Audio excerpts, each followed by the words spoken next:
রমজানের নির্বাচিত 10টা উপকার বলে ইনশাল্লাহ শেষ করব।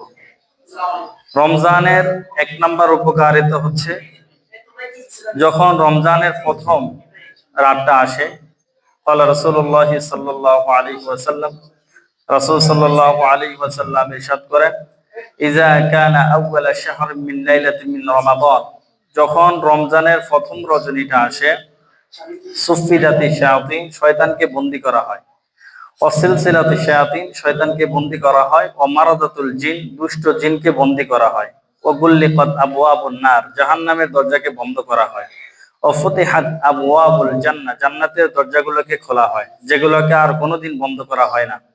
এরপরে একজন আহ্বায়ক আল্লাহর পক্ষ থেকে ডাক দিতে থাকে, ইয়া বাগিয়াল খাইর, কে আছে যে কল্যাণ অন্বেষণ করবে। আল্লাহ এই রাতে, রমজানের প্রথম রাতে, অনেক মানুষকে জাহান্নাম থেকে মুক্তি দিয়ে জান্নাতবাসী করে দেয়। বলেন সুবহানাল্লাহ। তাহলে বোঝা গেল যে রমজানের প্রথম উপকারিতা হচ্ছে রমজান মানুষকে নিরাপত্তা দেয়, নিরাপত্তার একটা মাস। 2 নাম্বার, রমজানের সকল নেক আমল গুলাকে আল্লাহ বাড়িয়ে দেন।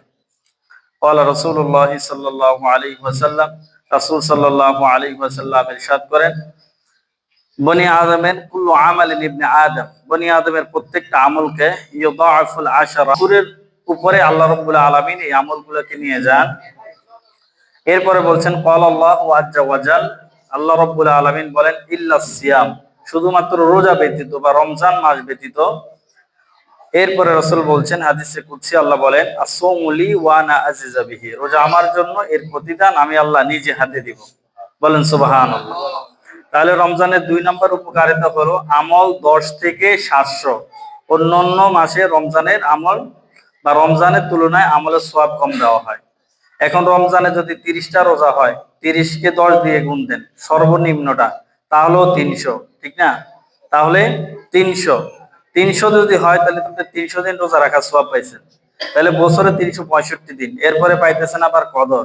কদরে বলছেন কি, এক রাতে 83,000, 4 মাসের সওয়াব। বলেন সুবহানাল্লাহ।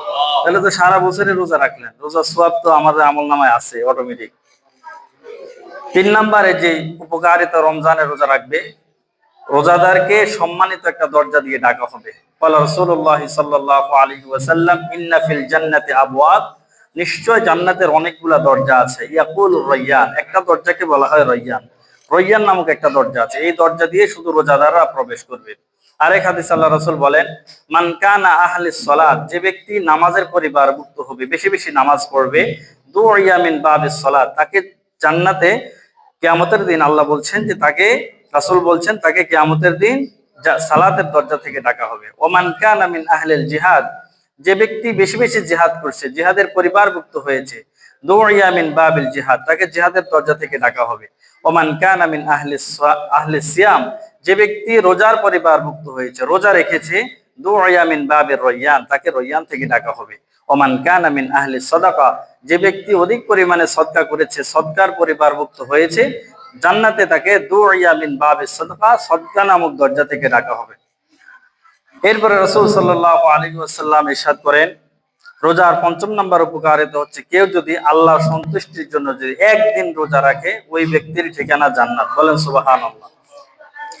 রাসূল সাল্লাল্লাহু আলাইহি ওয়াসাল্লাম ইরশাদ করেন, মান ক্বালা লা ইলাহা ইল্লাল্লাহ খাতামা লাহু বিহা দাখালাল জান্নাহ, যে ব্যক্তির সর্বশেষ কথা হবে লা ইলাহা ইল্লাল্লাহ, ওই ব্যক্তি জান্নাতে প্রবেশ করবে।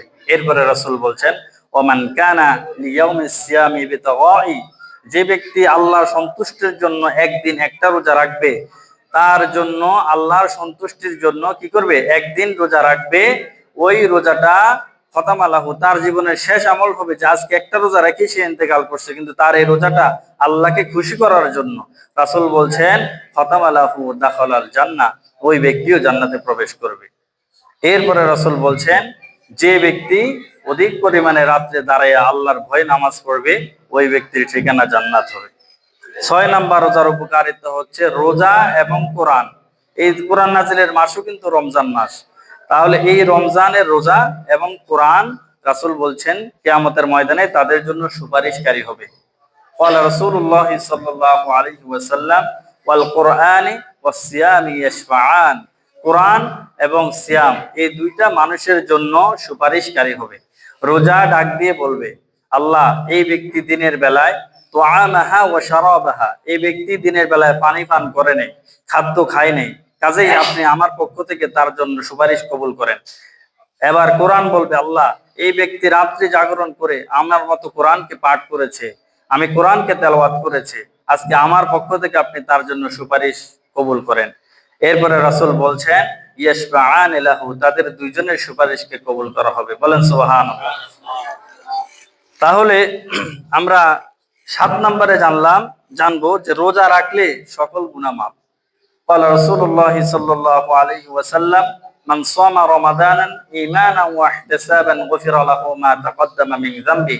রাসূল বলছেন যে ব্যক্তি ঈমানের সহিত সওয়াবের আশায় রমজানের রোজা রাখবে, গুফির লাহু মা তাকাদ্দামা মিন যামবি, তার পূর্বের সকল গুনাহগুলোকে ক্ষমা করে দেওয়া হবে। 8 নাম্বার রোজার উপকারিতা হচ্ছে রমজানের রোজা রাখলে জান্নাত। হযরত উমামা রাদিয়াল্লাহু তাআলা قال رسول الله صلى الله عليه وسلم, তিনি বলছেন রাসূল সাল্লাল্লাহু আলাইহি ওয়াসাল্লাম ইরশাদ করেন, তিনি রাসূলকে বলছেন মারনি বিআমালিন আমালুহু ইয়াদখিলনিল জান্নাহ, ইয়া রাসূলুল্লাহ আপনি আমাকে এমন একটা আমলের কথা বলেন যেই আমলটা আমাকে জান্নাতে নিবে। তখন রাসূল সাল্লাল্লাহু আলাইহি ওয়াসাল্লাম বলছেন আলাইকা বিসিয়াম, বেশি বেশি রোজা রাখো, তোমার রোজা তোমাকে জান্নাতে নিবে। বলেন সুবহানাল্লাহ। তাহলে রোজা রাখলে জান্নাতে যাওয়া যায়। এরপরে 9 নম্বরে রোজার উপকারিতা হচ্ছে রমজানের যে রোজা রাখি আমাদের মুখে যে দুর্গন্ধ হয়, রাসূল বলছেন আল্লাহর কাছে এই গন্ধটা মিশকের চাইতে, রাইহিম মিনাল মিশক, এটা মিশকের চাইতে কি সুমিষ্টি, আল্লাহর কাছে খুবই পছন্দ এই দুর্গন্ধটা। 10 নম্বরে হচ্ছে রোজদারের জন্য 2টা উপকার। লিসাইমি ফারহাতান, রোজাদার ব্যক্তির জন্য 2টা খুশি। ফারহানাতুন ওয়াহদাতুন আনিল ফিতরি, একটা খুশি হচ্ছে সারাদিন রোজা রাখার পরে রোজদারে যে খুশি হয় ইফতারি সামনে আসলে, বেরোজদারি কিন্তু এমন খুশি হয় না। এই যে খুশিটা, এটা তার জন্য একটা খুশি দুনিয়াতে। আবার মুফাসসিরগণ বলছেন যে আরেকটা, এটা খুশিটা হইতে পারে আবার ঈদের দিন, 1 মাস রোজা রাখার পরে ঈদের দিন একটা খুশি হইতে পারে। তাইলে আমরা বুঝলাম দুনিয়াতে একটা খুশি হয় সেটা ইফতার, না হয় সেটা ঈদের দিন। আর আখিরাতে একটা খুশি ইনদা লিকাই রাব্বিহিম, তার রবের সাথে সাক্ষাৎ। বলেন সুবহানাল্লাহ। তাহলে আল্লাহ নিজেই আপনার সাথে সাক্ষাৎ করবেন, আল্লাহ নিজেই এর প্রতিদান আপনার হাতে দিবেন। 11 নম্বর হাদিসটা বলে ইনশাআল্লাহ শেষ করব। রাসূল সাল্লাল্লাহু আলাইহি ওয়াসাল্লাম তার সাহাবীকে বলছেন, শোনো, ইসলামের মূল ভিত্তি হচ্ছে 5টা। কয়টা? 5টা। কালেমা, নামাজ, রোজা, হজ, যাকাত। আসলে আমরা যেরকম বলি নামাজ রোজা, নামাজ সাথে রোজা নাই, নামাজের সাথে আসছে কি যাকাত, ওয়া আকিমুস সালাহ ওয়া আতুজ যাকাত। আমরা এই নিয়মেই বলবো ইনশাআল্লাহ। রাসূল বলছেন আলা আদুল্লুকুম, আমি কি তোমাদেরকে জানাবো না আবওয়াবিল খায়র, কল্যাণের দরজা কয়টা? সাহাবীরা বলছে ইয়া রাসূলুল্লাহ কল্যাণের দরজা কয়টা বলেন। তখন আল্লাহ রাসূল বলছেন আস-সাওমু জুন্নাহ, রোজা হচ্ছে ঢালের মতো, এটা কল্যাণ, এটা রোজা রাখবা কল্যাণ লাভ করবা। 2 নম্বরে বলছেন আস-সাদকা, যেভাবে আগুনকে ফানে নিভিয়ে দেয়, সদকা করলে এইভাবে সদকা তার গুনাহকে নিভিয়ে দেয়। বলেন সুবহানাল্লাহ। তাহলে কল্যাণের দ্বিতীয় দরজা হচ্ছে সদকা করা। 3 নম্বরে বলছেন ওয়ারাজুলুন যাহফি মিনাল লাইলি, যে ব্যক্তি রাতে দাঁড়ায় নামাজ পড়ে। তাহলে রাত্রে বেলা তারাবি পড়বেন, দিনের বেলায় রোজা রাখবেন, এবং প্রথম কোনটা বলছিলাম, কল্যাণের দরজা, রোজা রাখবেন এবং সদকা করবেন, প্রতিদিন 1 টাকা হলেও সদকা করবেন, এবং রাতে দাঁড়ায় নামাজ পড়বেন। এই 3টা বলছেন কল্যাণের দরজা। এই ওয়াজগুলা সাহাবীদেরকে করার পরে রাসূল বলছেন আমি কি যা ওয়াজ করলাম এই সবগুলা ওয়াজের মূল কোনটা জানোনি? সাহাবা একরামরা বলছেন না, জানি না। তখন রাসূল তার নিজের জিহ্বাটাকে ধরছেন, ধরে বলছেন যে সব কিছুর মূলে হচ্ছে জিহ্বা। কারণ তুমি সেহরি করো জিহ্বা দিয়া, আবার ইফতারি করো জিহ্বা দিয়া, আবার রোজা ছিদ্র করো জিহ্বা দিয়া।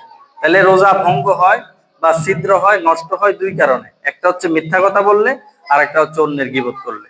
যাই হোক, এটা আমার বিষয় না, আমি এতটুকু বললাম যে এই রমজানে রোজা রাখবেন, রাতের বেলায় নামাজ পড়বেন এবং দিনের বেলায় কিয়াম করবেন, দৈনিক কিছু সদকা করবেন। আল্লাহ রাব্বুল আলামিন আমাদেরকে আমল করার তৌফিক দান করুক, আমিন। আসসালামু আলাইকুম ওয়া রাহমাতুল্লাহি ওয়া বারাকাতুহু।